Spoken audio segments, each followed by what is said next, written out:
ഇരട്ടിയാറ്റിൽ യുവതിയെ മരിച്ച നിലയിൽ കണ്ടെത്തിയ സംഭവത്തിൽ അന്വേഷണം തുടരുന്നു. കൂടുതൽ പരിശോധനയ്ക്ക് ശേഷമേ മരണകാരണം വ്യക്തമാകൂ. കട്ടപ്പന പോലീസ് ബന്ധുക്കളെയും സംശയമുള്ളവരെയും ചോദ്യം ചെയ്തു വരികയാണ്. വാർത്തയിലെ കൂടുതൽ വിശദാംശങ്ങളുമായി ജയൻ ചേർന്നു. ജയൻ, ഇപ്പോൾ പരിശോധന തുടരുന്ന അറിയാൻ കഴിയുന്നതിനാൽ പോലും പ്രദേശത്ത് ശക്തമായ രീതിയിൽ മഴ തുടരുന്നതിനാൽ ഇപ്പോൾ അന്വേഷണം മന്ദഗതിയിലാണ് പോകുന്നത്. ഡോഗ് സ്ക്വാഡും ഫോറൻസിക് വിദഗ്ധരും അടക്കം സ്ഥലത്തെത്തിയെങ്കിലും ഡോഗ് സ്ക്വാഡിന് പുറത്തേക്ക് ഇറങ്ങുവാനോ അല്ലെങ്കിൽ പരിശോധന നടത്തുവാനോ കഴിയാത്തൊരു സാഹചര്യം ഇപ്പോൾ ഉടലെടുക്കുന്നു. ഇപ്പോൾ നിലവിൽ പരിശോധനകൾ ഏത് രീതിയിലാണ് മുൻപോട്ട് പോകുന്നതാണ് വിശദാംശങ്ങൾ? നിതിനെ, ഇന്ന് രാവിലെ 10:45 യുവതിയെ വീടിനുള്ളിലെ കിടപ്പുമുറിയിൽ മരിച്ച നിലയിൽ കണ്ടെത്തിയത്.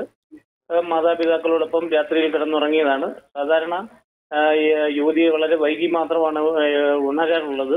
ഇന്നൊരു ബന്ധു വന്ന് വിളിച്ചപ്പോഴാണ് യുവതി മരിച്ചത് അറിയുന്നത്. ഉടൻ തന്നെ പഞ്ചായത്ത് മെമ്പർമാരെ അറിയിക്കുകയും പോലീസിലെ അറിയിക്കുകയും അങ്ങനെ പോലീസ് എത്തി. പ്രാഥമിക പരിശോധനകളെല്ലാം പൂർത്തിയായി. എന്നാൽ മരണകാരണം എന്താണെന്ന് ഇതുവരെയും വ്യക്തമായിട്ടില്ല. ആദ്യം ഈ കഴുത്തിൽ ഒരു ഇലാസ്റ്റിക് ബെൽറ്റ് ഉണ്ടായിരുന്നതിനാൽ അത് കൊലപാതകമാണെന്ന നിഗമനത്തിലായിരുന്നു അന്വേഷണം നീങ്ങിയത്. എന്നാൽ ഇപ്പോഴത് ആത്മഹത്യയാണോ? ഇതിനു മുമ്പ് 2 തവണ ആത്മഹത്യക്ക് ശ്രമിച്ചിട്ടുണ്ട് ഈ യുവതി. അതുകൊണ്ട് ഇത് ആത്മഹത്യയാണോ എന്ന് ഇപ്പോൾ സംശയിക്കുന്നുണ്ട്. അപ്പൊ എന്തായാലും വിദഗ്ധ പരിശോധന കഴിഞ്ഞെങ്കിൽ മാത്രമേ എങ്ങനെയാണ് മരണം, കൊലപാതകമാണോ ആത്മഹത്യയാണോ എന്ന് തിരിച്ചറിയാൻ കഴിയുള്ളൂ. രണ്ടാമതെന്ന് പറയുന്നത്, ഉച്ചയോടുകൂടിയാണ് ഫോറൻസിക് വിദഗ്ധരും ഡോഗ് സ്ക്വാഡും സ്ഥലത്തെത്തിയത്. ആ സമയത്ത് നല്ല ശക്തമായ മഴയായിരുന്നു.